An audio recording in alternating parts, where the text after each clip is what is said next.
Hey everyone, I wanted to just go through some of my favorite shapes that I use as a guitarist, some of the types of chords that I use. I get a lot of comments after my playing of just like, where did you learn those chords? What kinds of chords are those? How do I play those chords?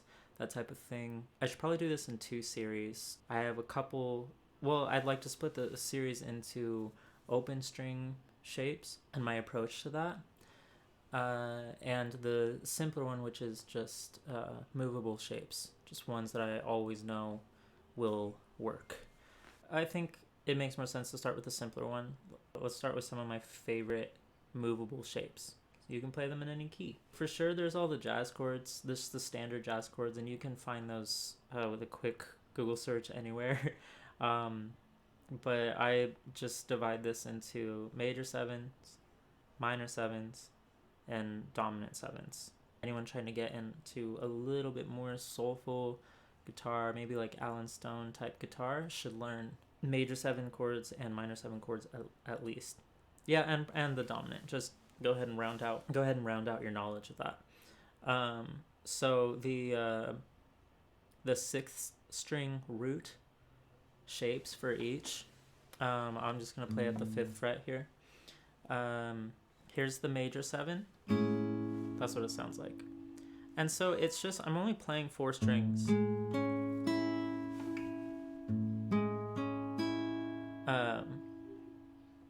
So this is muted, and then this is muted. Sometimes I will do this. I will add my, like the back part of my finger right there, which I haven't really seen other people do. It's something. It's a little trick of mine, but it's not in like the standard repertoire. If you look it up, this is pretty standard. Okay, and the way you can like remember this 2 ways. One is just the basic formula is root 7 3 5, but it really comes from the major shape right here. But to make a major 7, you just need to take that octave and flat it. Okay, there's major 7. Here's dominant 7. So all I did was take that 7th and flat it. Should be a whole step under the octave. And then here's the 3rd. I need to make it minor to make it a minor 7 chord. Okay. Those 3 are really important to my playing. That's from the 6th string root. If we're gonna build a chord from the 5th string, so if we're making some D chords, here's the major 7. So it's root 5, major 7, and the 3rd above it. So it's like your A major shape, like your open A major shape. Okay. But then here's the octave, and you need to flat it. Okay, and rearrange your fingers accordingly. There it is. Such a nice sound. This is dominant chord, and you can flat that 3rd. Okay, and that's the order I like to explore the jazz chords. You have your just standard major, and then get that major 7 in there. Just drop the octave by a half step. Drop it by another to get to your dominant, and then drop your 3rd. And then there that is. This is used very much. Anyone branching out from the open chords on guitar, this is going to be one of the first chords that you learn. Very nice. Okay. So really, as long as you can find all your roots on the 6th and 5th string, then you should be able to build any major 7, dominant, or minor 7 chord. So I use those a lot. In fact, when I first learned these chords, here's just a verse idea for a song that I wrote after learning them. I'll make a quick note that every time I learn something new on guitar, every single time, if I learn it from just listening to a song, or I learn it from a teacher, YouTube teacher, anything, I'm going to go apply that creatively as soon as I can. And that's how I keep it in my head. I really encourage that. Even if you don't finish the song, make a creative idea, like make some kind of complete idea. Okay, so I learned those chords and I made this.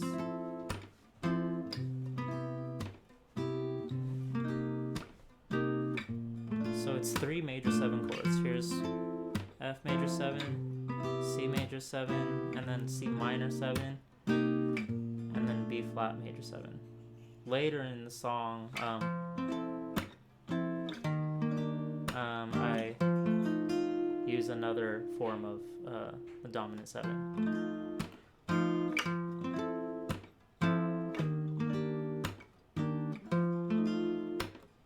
But you can see how these chords have like a dreamy feel. There's just a slight addition of tension to your chords. Like this song would just not work.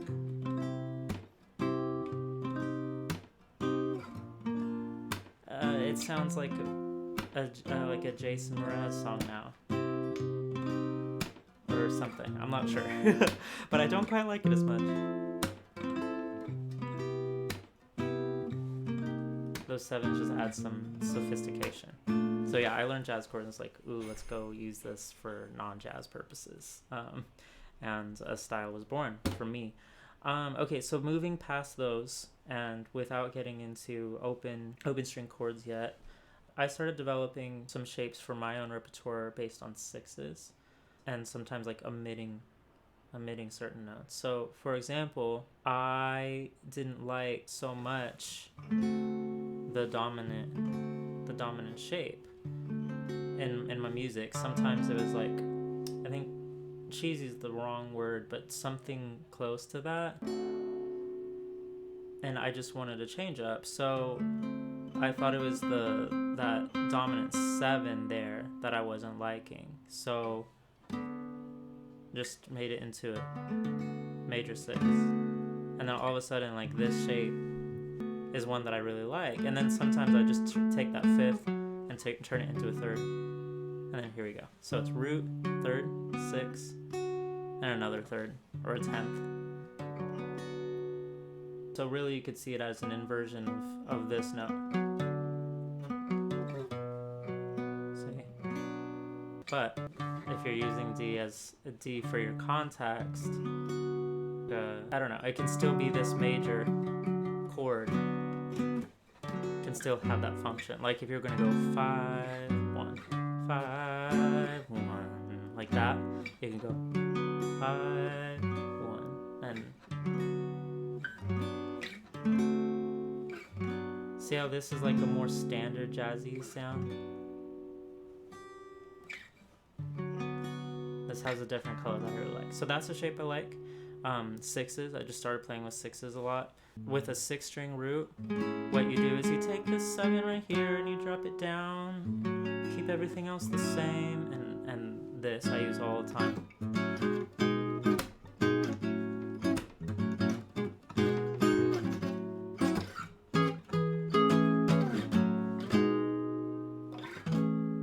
What's nice about the 6 chord here is that you could do a 4, 5, 1 progression and keeping the exact same shape. You can't do that diatonically with the 7 chords. It'd have to be major 7, dominant. See? If you do all major 7s, you can hear ooh, sounds off. I mean, not off, but it's like out of the key. It's okay, but I like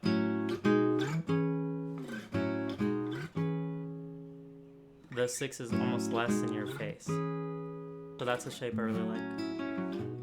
And depending on what key you're in, this is kind of giving a hint at the other video that I want to do. You can throw in extra strings in there if it works. If you're in a different key, it doesn't work so much, not as well.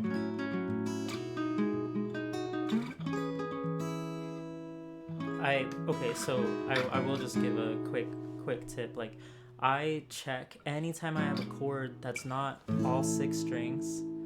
I go ahead and I check the whatever open strings I have left to see how they sound.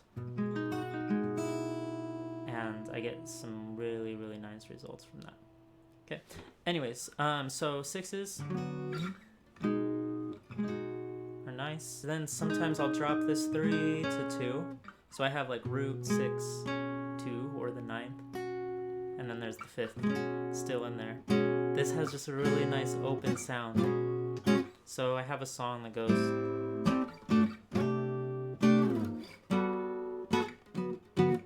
Sorry, my guitar's slightly out of tune, but here's just a minor 7, there's a minor 7, and then here's that one I was just talking about. Okay, root 6, 9, root 6, 2, 5, maybe easier way to put it. Okay, and then this is a 9 chord. Oh yeah, I should have shown you this one. I like this one a lot too. Root 3, 7, 9. Okay.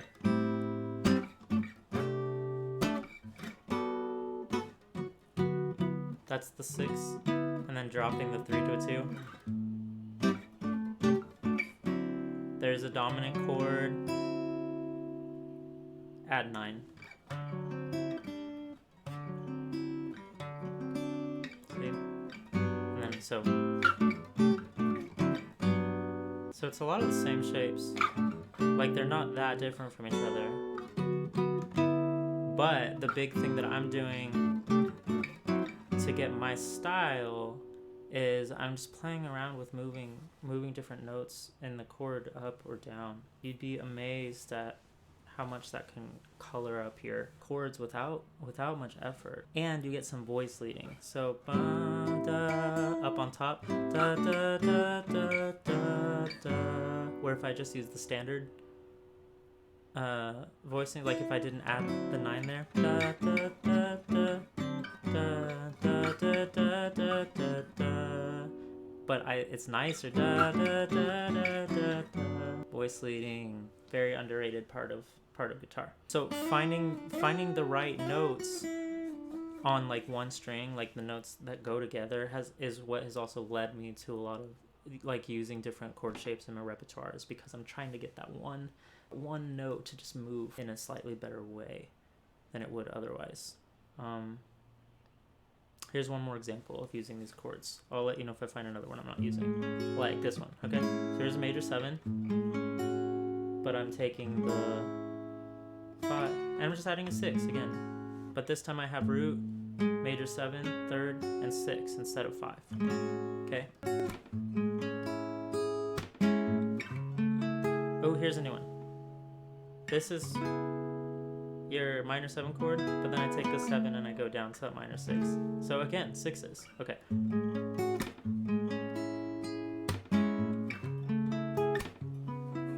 What is this? I just switched the 3 to a 2. That's all. Or sorry, the 5 to a 4.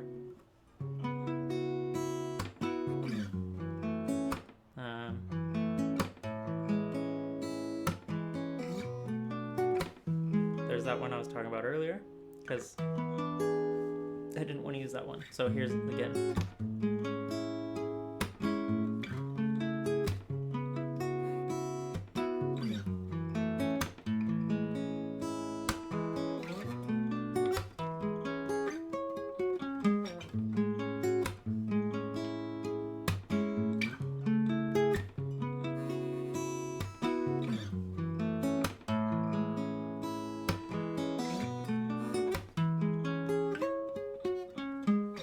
And that's actually comes out of a suspended shape. Anyways, but so that progression is kind of crazy. It's really complicated putting it all together, but I arrived at the shapes by hearing like what I wanted to have happen on the top string. And if you're a guitar player, and if your guitar playing is pretty prominent, like if you're just a solo artist, for example, you know, just vocals and acoustic, it's nice. I think it's important too, not just nice, I think it's important to find ways to make your guitar speak as well as your own voice. So looking for little notes. guess looking for melodies, note patterns or melodies, but looking for those is definitely gonna help expand your chord vocabulary. You're just gonna have to be ready to stretch your hands in ways that you might not be used to. You're gonna have to reorder your fingers. You're gonna have to experiment with what is the most efficient way to play your shapes. I'm going on a little tangent here. Let's get back to just a couple more chord shapes that I really like. If I'm using just the bottom strings, I really like, I like using a lot of triads.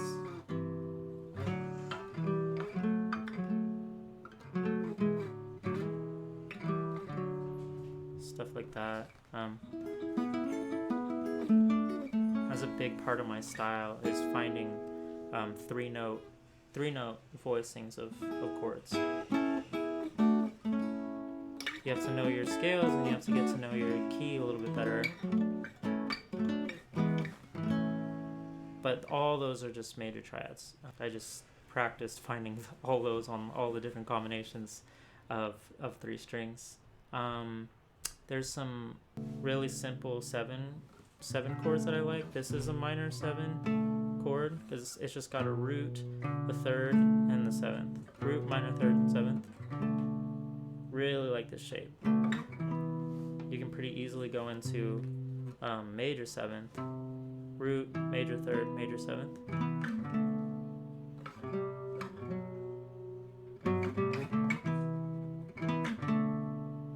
I guess that would be the dominant shape. I don't really use that one a lot. I would just go to root, 3rd, octave.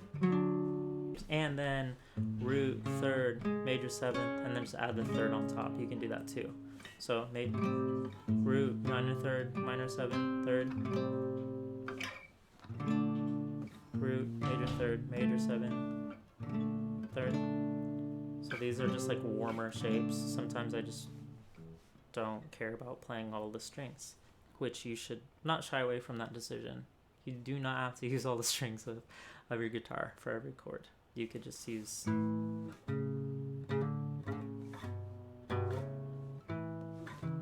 just 2 strings if you want. All of these things, I think the chords that I just explained, there was a lot there, but I think that's the gist of my go-to movable chords on the guitar. If you want any of those explained deeper, let me know, but I think you should be able to pause the video and see some of those shapes and try them for yourself. Try writing with a shape that you haven't before. Try starting with a shape that you haven't ever written with before and writing a song from that. Try to match the feel of just that one chord. You'll be surprised where that might take you. Thanks for listening.